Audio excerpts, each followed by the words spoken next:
Welcome to Real Flix Reviews. We're like a book club for people who hate reading. This week we're doing Pan's Labyrinth, made in 2006, and we bring you movie news at the end of the program. This week we have Jonathan Charney, James Stevens, hello, and the man who's wearing the fine Corinthian leather, Ryan Preston.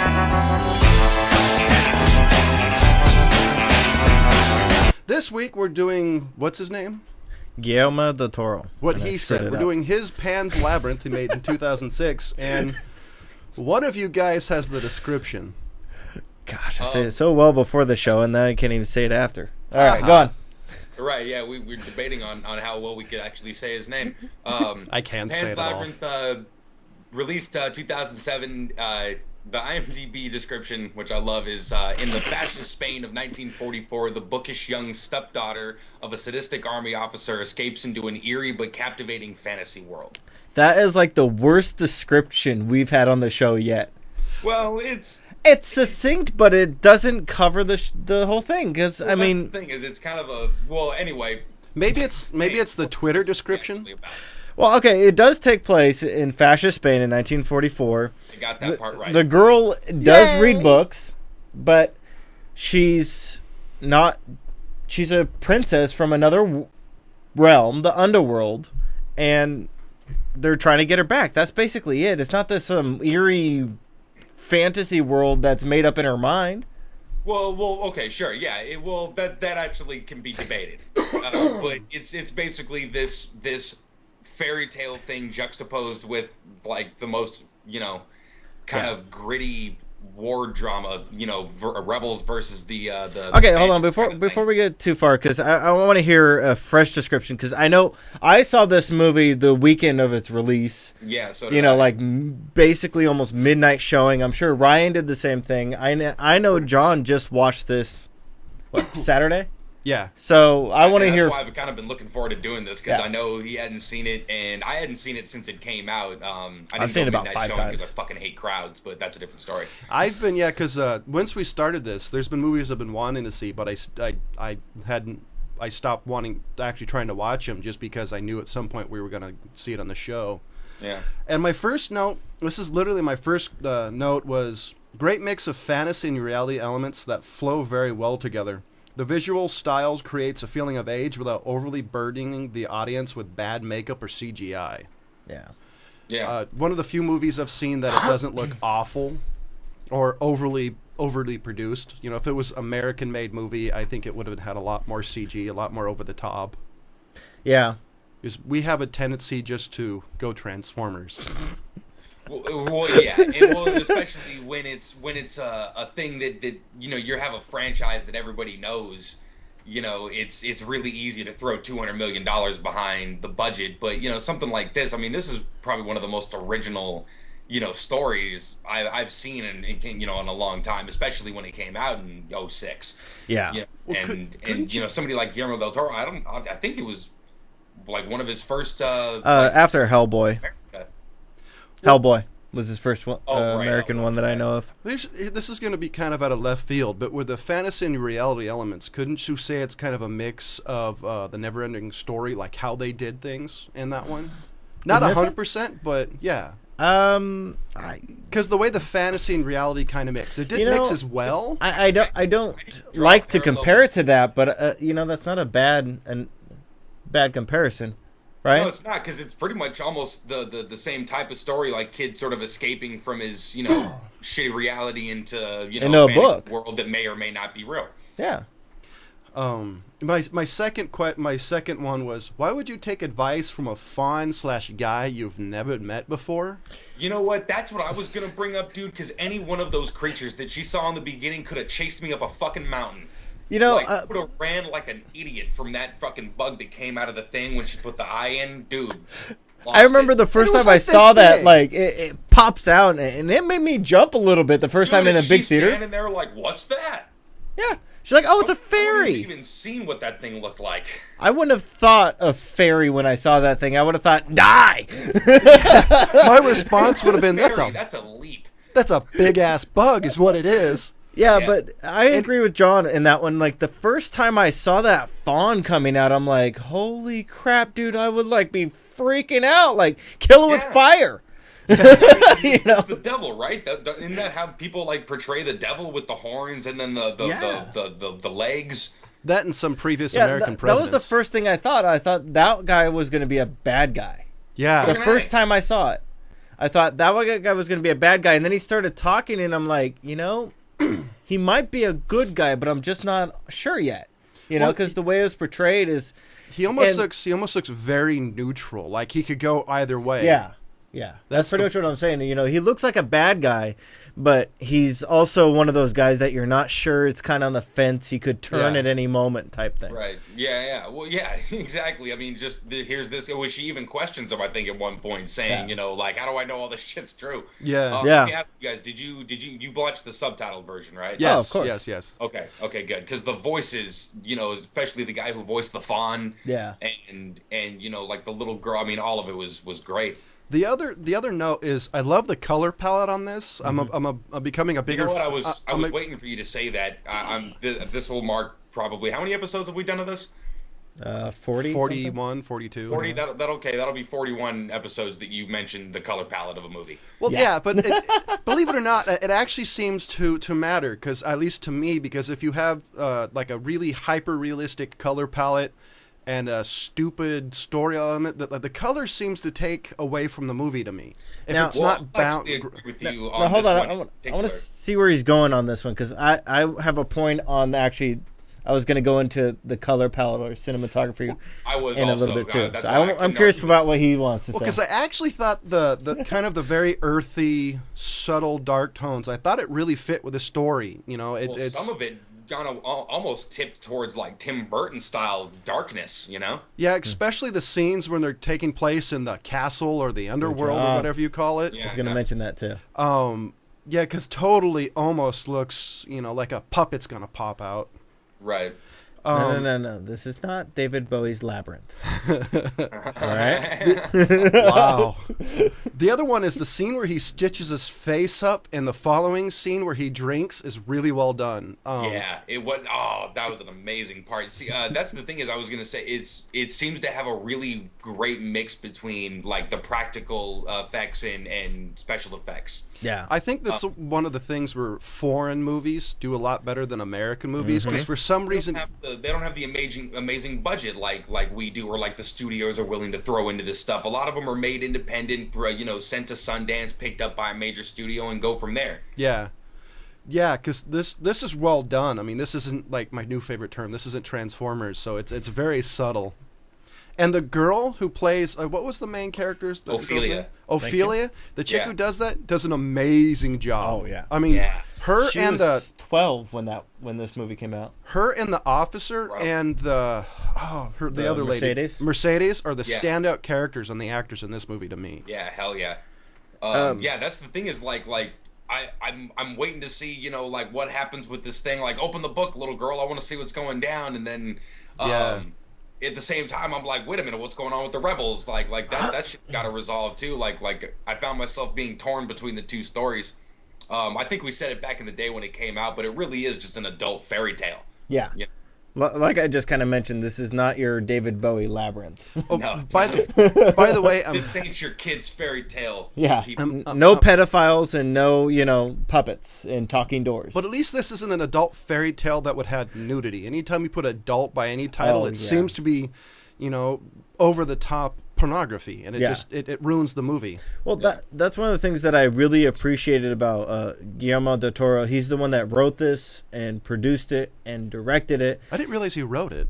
Yes. Oh, yeah. He did all this work here, and I like the fact that he kept this classy. Oh, yeah, totally. There was no unnecessary violence.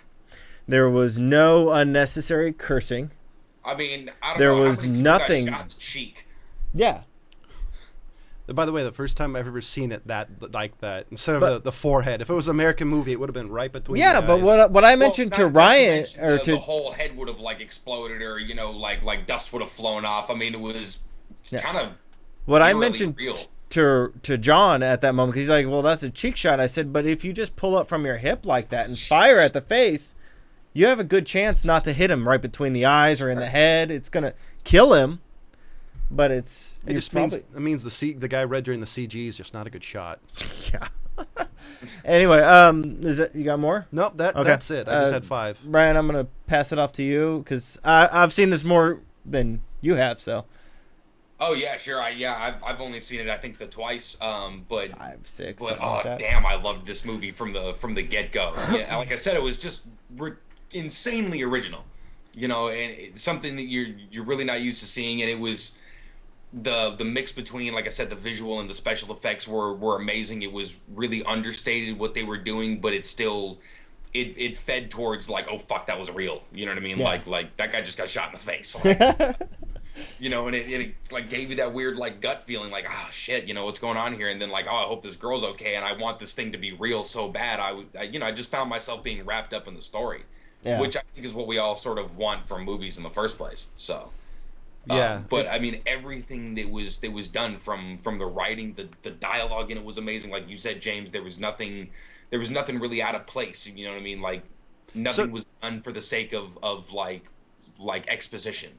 So there was nothing into this movie too that took you out of it. Like, is there any one scene that you saw that just kind of took your head out of the story? You know what? The first time, no, absolutely not. I was sold. I was bloody in. It's one of those that like for people who don't even really dig like foreign movies, it's like, no, please watch this movie. You'll dig it. But the one part that I saw the second time was when she opened the book, when she like goes into the bathroom after taking care of her mother. She opens the book, and it was clearly a picture of ovaries that formed in blood in the book.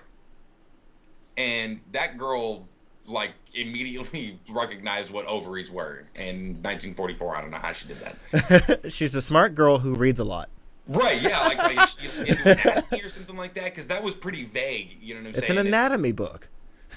It was just really weird how a 12-year-old girl's mind sort of made that leap. You see, to me, it was more showing the blood. Yeah, I think what they're kind of hinting there, besides the fact that you pointed out that there were ovaries, is the fact that she's recognizing the blood, and she knows that her mom is having issues with the baby, and that probably is what freaked her out. That's what I was assuming. I mean, it's like, okay, whatever. I'm just saying. I understand what you're saying, and but again, this was the second time, and it was just my weird brain just thinking about weird shit. So it still didn't take me out of the story. I still wanted everything to work. Okay. Is that it, or? Mostly, yeah. All right. Huge fan. Okay, I'm gonna jump in on this one, and I'm gonna bring up a couple things right off the bat that I think is just everybody has mentioned, the storyline is just amazing. There's nothing that really, as far as I noticed, that took you out of it. I think the storytelling was really well done, because I mean, he's actually in this movie, he's telling, 2 different stories. Yeah.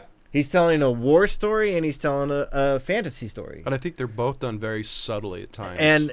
And the way that he mashed them together, I shouldn't even use mashed. I should just say, integrated them together in this storyline, was very well done. Just more than you would have expected. Every character, I think, was really well acted. I don't think there was a out of place character. I think the doctor did a great job. The stutterer even did an amazing job. Yeah. The mom, she played a character role in there that you actually cared about the mom, but she wasn't a main character. She played a side character very well. Yeah, she was there more to motivate the main character. Yeah, right. And I thought that was really well done. The Fawn, I don't know who played the Fawn, but he did a good job too. I don't know I don't think he was actually in a costume there. I think it was just they CG'd him in, and he just did a voiceover. I think the top half of him might have been a costume. I think I was always trying to figure that out. If the top half was a costume, which I think they literally CGI'd his legs out, which is a great way to do it. I mean, Well, I was reading on Wikipedia that there were some animatronics involved in this. Somewhere. I'm not surprised, but if he's sitting there like doing all that choppy acting, that was a really well done role. Yeah, it was really, really animated and kind of over the top with the hand gestures, and same thing with the guy in the feast. Yeah. With the hands for the eyes. By the way, I would have stolen the eyes. I mean, my first thought was, okay, the eyes are here. I'm taking them away. Yeah. Well, she didn't know what was going on. The other thing is that the captain or officer or general, whoever he was, I think he was supposed to be a general, right? I thought he was a commander. Commander? Capitan, for Christ's sake. Capitan, that's right. Okay, yeah, sorry. Anyways, he did an amazing job with his role. Yeah. Just amazing. He was a character that you love to hate. And the initial, not the scene when they pull up and he's like, you're 15 minutes late, whole thing. Right. And then, almost crushing her hand, you put out the other hand, thing. Right. The scene where he's dealing with the farmers really gives you a real glimpse into how crazy, psychotic this man is. I mean, and how just attuned to war he is, you know what I mean? And then he finds the rabbits, and he's like, can you search him before I kill 2 people? You know? He's like, he doesn't even care that he killed them. He's just like, do a better job. This is your fault that they're dead. Yeah. And the scene where he smashed the guy's face in with the bottle, I have never seen in all the movies a more graphic face smashing than that. The detail they went into of how, the bones started breaking and caving in to the face, and the fact he did not die, he was still alive, and he shot him. I'll be honest. I don't think it was the captain, far as minding killing people. I think it was because they wasted his time. I think that was the point. Yeah, that was the point. But he's saying that, I think he also said, you're wasting my time, and this is the result. People die. Yeah, right. That's what he was saying. At the point, he was still under the assumption that they were rebels. But as far as the face smashing part, you've seen it before, James, but never in this type of movie. You've always seen it in horror movies where they're sort of expected to have that kind of gratuitous sort of thing. What I'm saying, the placement in this kind of movie, with this crazy real setting,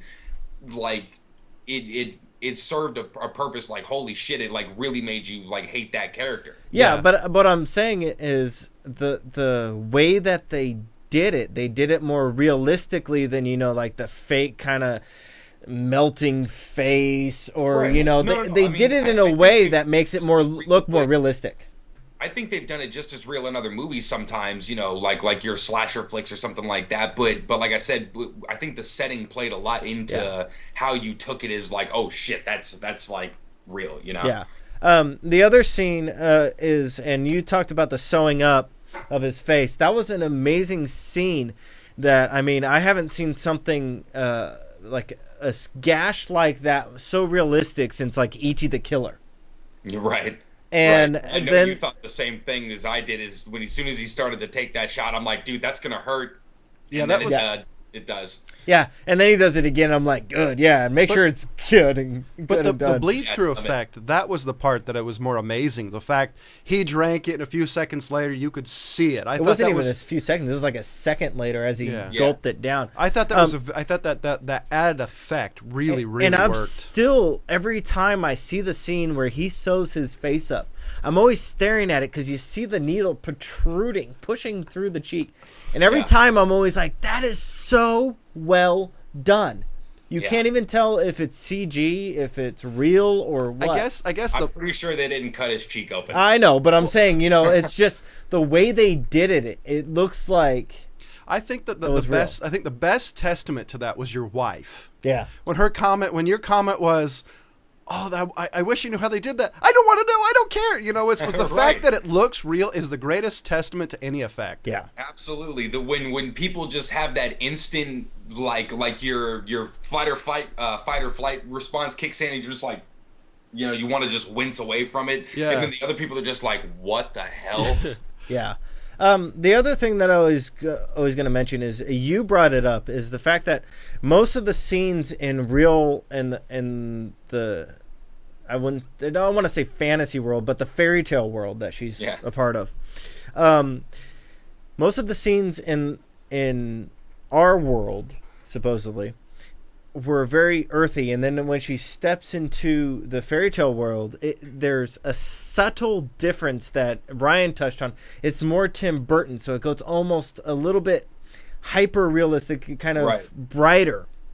Right. And am I the only one that thought that when she got into the kingdom of the underworld, it was pretty damn bright down there? That was my first thought. I was like, I need to put sunglasses on.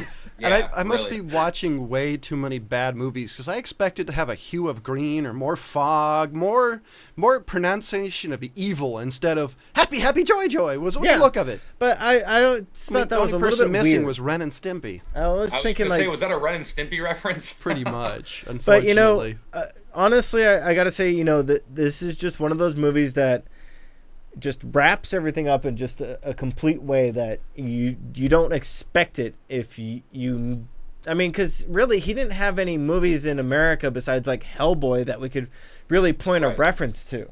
Right. Well, I think he did Blade 2 or I think he directed it or something like that. But still, I mean, it's one of those like, oh, we've seen what your foreign work is like. Oh, we'll give you a little studio gig like Blade. Well, he's got the Devil's Backbone, I Murder Seriously, but I mean, these aren't really like blockbuster movies that were promoted very well. Pan's Labyrinth was, if I remember right, wasn't kind of an underground or Sundance flick. It was promoted pretty well. Oh, very, very well. Yeah, so, they made a point to be like, no, this is great. This is awesome.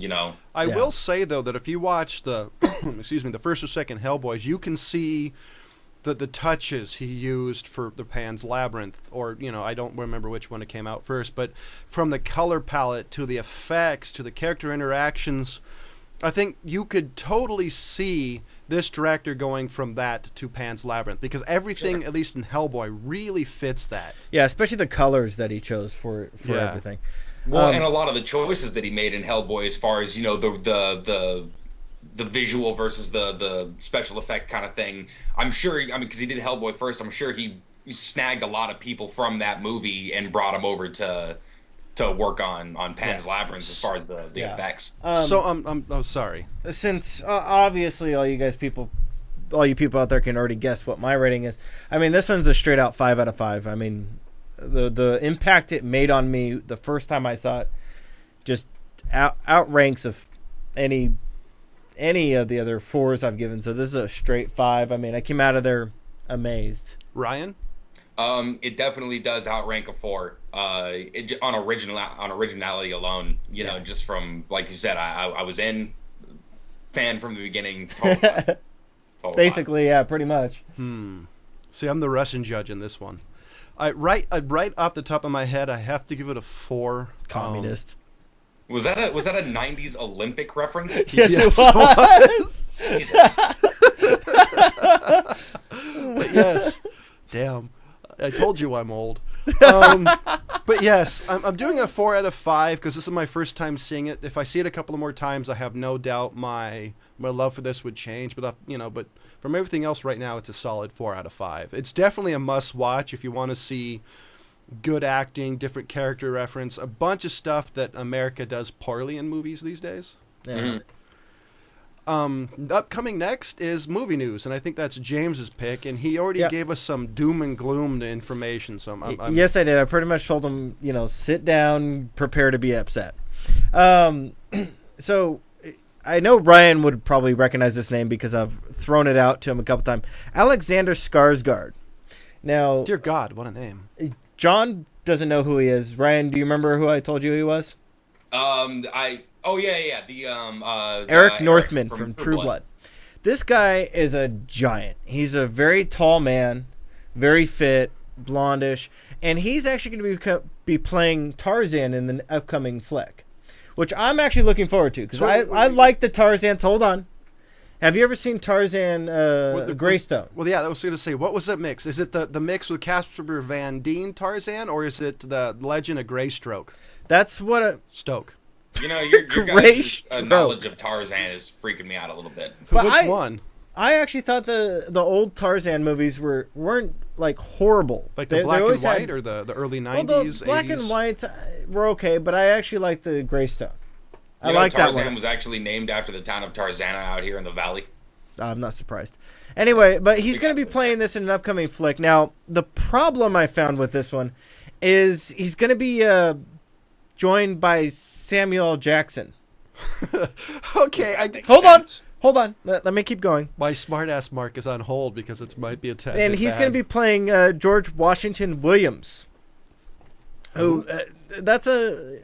At least he's not playing the Bubbles. name is actually a very famous name if you look it up. But he's playing a former mercenary who joins Tarzan to save the jungle from diamond mine warlords. Uh-huh. Now, hold on. So blood There diamonds? is hope for this film, considering that David Yates is going to be the director. Now, do you guys know who David Yates is? The Blue Doesn't ring a Ranger? bell. Harry Potter movies. He's the director of the Okay. last 4 Harry Potter movies. Oh. So those were actually really well done as Okay, far as the I'm last 4 concerned. actually kind of kicked ass. Yeah. So So is this about Now, African hold on. conflict diamonds, though? hold on. All my movie news ties in together, and I want to hear your guys' stuff at the end. Bastard. So the bad things. Now, I know I already went bad already, but I'm going worse. The bad things about this is that they're the 2 writers that are writing this. Craig Brewer is one. He's the writer of, these are his 2 most well-known, Black Snake Moan and the remake of Footloose. And it gets worse. Stuart Beatty's on this flick. Not to mention G.I. Joe, Rise of the Cobra, Pirates 2, 3, 4, 5, and yes, I did just say 6. Ouch. Australia, the Hugh Jackman one, and on and on and on. Okay, so they're studio writers. Yeah. Oh, I'm not done yet with Beatty. I just wanted to hear your guys' feedback on that one. Now, I You said want to Rise see of the Cobra. It stops there. Well, look, they're studio writers. They get paid to churn out, huge blockbuster type movies that don't need a good script because they're banking on the name, like Tarzan. That's true. There's no call for that. He bastardized my childhood. There's no. Oh, no. You've been bastardizing your childhood for the past 15 years. Where the hell have you been? Hold on. I got one more G.I. thing. Joe. Yeah, no, I'm that's not done my with line Beatty crossed yet. there. Okay. I'm not done with Beatty yet. Are you guys ready to get the pitchforks and torches out? Axe handles. Another bit of bad news before we get away from this Beatty train wreck is on his resume is the Halo script. The actual movie Halo? The actual movie Halo that Peter Jackson, as of I think it was updated in November, was looking at picking up. I was gonna say, wasn't that written like a long time ago? Yeah. Yes, and that was written by Beatty. Here on his defense, I don't believe I'm defending this cat. A lot of the issue I heard I don't regarding think he cares. well, a lot of the thing I've heard about that is because for some reason the studios think that you have to see an actor's face in order for them to understand the character. What's his name is on it? Hellboy.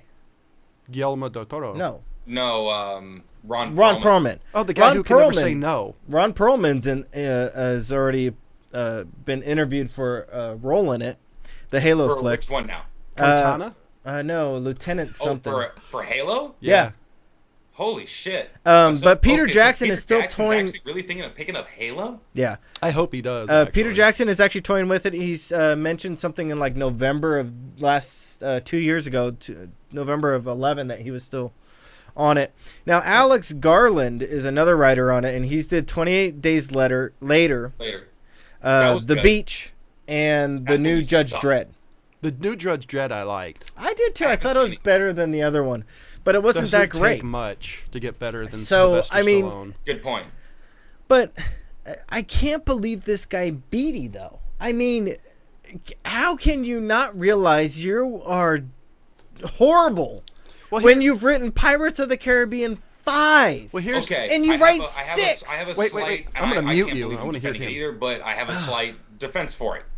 There ain't no defense. Do you know who Tom Lennon is? Tom Lennon. Tom Lennon. He's the guy who plays Lieutenant. I think it's Lieutenant Dangle on Reno 911. Oh, yes. The short shorts. Yeah. Funniest dude, like ever, always comes in as like a bit part. He's a great sketch comic and all that stuff. There's no excuse for Larry Birding it. He wrote Herbie Fully Loaded. Wow. He's a studio writer. He actually wrote a book on how to make money writing for the studios. It's like an actual skill writing these shitty scripts. Does Beatty have a signed copy? Shoot, probably. Well, probably, was Tom Lennon's mentor as far as writing those scripts. I know. I mean, Wow. like, it's... Wow. I'm looking at the guy's thing, and I mean... The guy with the mustache, they're like a writing team, but when they write for the studios. But when they do stuff for themselves, they're funny as shit because they do what they want to do. But when you get noted to death by the studios and the suits and the money, you come up with shit like, Die Hard 4. Loaded. Pirates of the Caribbean 6. Well, and 6 and 4 and even 2 as far as I'm concerned. I agree with you on 2. I'll have Really? I'll have to agree with Ryan on that one, especially if you look at Die Hard 4. I mean, the only reason why it had a PG-13 rating was one cuss word. But Right. yeah. Otherwise, it was PG. Pretty much. Well, also in what was the John Travolta flick? Wasn't it Which one? the one where he didn't make it rated R because he didn't say fuck twice? Which one? Oh, I think it was it was right around the time of Swordfish. Oh, can't help you there. It's not what I was going to say. And now the show comes to a complete halt. Anyway, now the dead airspace starts to fill the room. Is it uncomfortable? it was for the you? second one. It was the remake of Shorty. Get Shorty. It was the second. Oh. It was the second one. I know what you're talking about. That movie sucked. That wasn't Nicholas. Who was it? Yeah, John Travolta was in it. Oh, Travolta. Oh, yeah, right. I was thinking. Anyway, I can't think of it. But Okay. moving along. But I mean, yeah, it was the one about the music with The Rock and Beyonce in it. Yeah. Anyways, Wow, that movie was awful. yeah, it wasn't that good at cool. all. But anyways, I understand what you're saying about studio writers, but I mean, I want to see another the thing Grey about Stone. Studio writers is that we're able to recognize what the studio is doing with these movies, things like Tarzan, and we can lower our expectations a little bit. Well, here's A little bit. Here's the thing. A lot. Have you seen Pirates of the Caribbean 4? No, I stopped at 3. I don't know why the hell I watched that one. Okay. I got burned by 2 because I was such a fan of the first one. I Yes. must have saw that Yeah. 4 or 5 times in the theater. Yeah. Damn, that movie rocked. Yeah. Well, here's the thing, though. I think it comes down to, like, just you write so much. You could write a couple of really amazing scripts, and besides all the studio markups, how many really good scripts does one guy have? Especially when most of the theaters people want to see Transformers, explosions, bad acting, Mark Wahlberg. When it doesn't matter what the script is about, so they probably churn these things out in a Rockstar couple wasn't of that weeks, bad. and then it gets some studio execs sitting there looking at the script like it's good, he needs a dog, and then they'll add a dog in again a couple of days, and then the script's rewritten, the second draft, and they cast the shit in another couple of weeks, and then a lot of it's the post production with the CGI effects. Yeah, so I guess as an average movie fan, I like bad movies, even though generally most of the bad movies I liked were trying to be a good movie. Yeah. Oh, I do too. I'm just saying, fucking Rage Punisher. Against the Machine a little bit, He-Man. people. Stop seeing this shit and they'll stop making it. Well, that's the biggest thing is that, I mean, they do something like Pirates of the Caribbean 4, 3, Rise of the Cobra, whatever these are, and they promote them so much But on the other that hand, these people go and watch them. I'm not going to throw them all in For the genres. stupid people out there, let me explain exactly how this works. Somebody makes a movie. That movie is awesome. The studio people know that all the people that came to see that movie the first weekend, the second weekend, the third weekend, because the movie was awesome. Like Ryan Preston. All of those people through all the weekends will show up on the very first day. Ryan Go see Preston. the piece of shit sequel, so they made just as much money Ryan as they Preston. did that day than they did the whole time that first movie was out. The easiest thing in the world to do. Stop seeing shitty sequels. Well, the other thing is I think that the best part about it is you realize how hard it is to make a good movie. If you look at, like, for example, The Lord of the Rings. Whether you like it or not, the studios didn't have a choice. When Tolkien's family basically said that if you don't make this movie, we're going to give it to Peter Jackson. Like, the sole rights to the movie to Peter Jackson. Right. So you realize that there's people's passion about it, and the passion shows through. So I think the best part about it is you can realize what movie person loves making movies. Del Toro is an example of it. Right, Every and movie he's I've ever actually writing the 3 Hobbit movies. Yeah. He wrote the damn thing. So that actually gives me hope for I saw the first one. We'll get into that probably in an episode, so I won't get into it now, but that gives me hope for the series, Which I'm pissed off that it's a series, but I'll get Down boy. I agree with you on that. I am upset that he broke it down into 3 movies. It's bizarre. I think if he's going to try to do it, verbatim, not so much verbatim, but pretty close to everything that happens. Well, here's It's 3 movies. Well, here's the same with I was the a Lord of the huge fan Rings. the It first should one be in like 9. like 76, and that thing was 75 minutes long. Well, did you just say 1776? No, in he's saying- 1976 Oh, when okay. I was Hobbit gonna say. cartoon Oh, thing okay. came out, the Franken and Bass piece of shit. Yeah.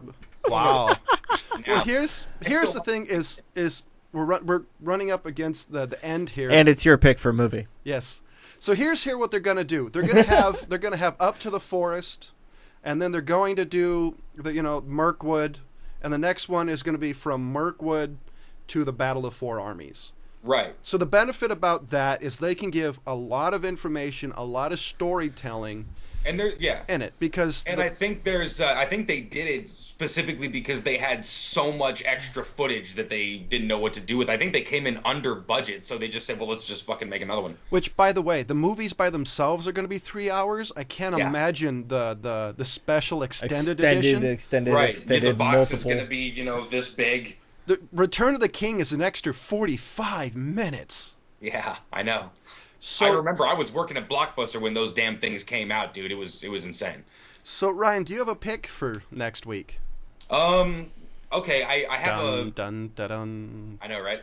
Are you marrying him? I thought about No, this just trying to do a dirge. kind of briefly, but when I thought of this one, I thought, oh, that'd be a neat one to do. I haven't seen it in a while, and it's kind of right up your guys' alley. You probably seen it before, but I know there's a bunch of people out there that this movie kind of got skipped over by. Now I'm getting worried. Gattaca. Okay. Okay. I think it was like 95 or something like Yes. that. It was Ethan Hawke and Uma Thurman before everybody started to hate her for some reason. This is the movie that every scientist since then has said this will be the future. Right. Well, and it's it's a movie that actually spawned a lot of people saying like oh, I want to get into that kind of field just to make that kind of thing. It's one of those inspirational kind of things. Seriously. I'll leave my opinions about Gattaca for next week. Right on. Yeah. Ladies Keep and quiet on gentlemen, ladies and gentlemen, I gave this movie a 4. Ryan and James gave the movie a 5, and we'll see you Communist. next week. Goodbye. They will support you. They will do referrals between clients. You can ask for a more complete marketing package. We love the windfall!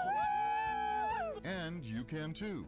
Think advertising with the Windfall couldn't get any better? Well, it just did. For only $125 for a 30-second commercial filmed by Old Guy Tech TV, you can be seen and heard.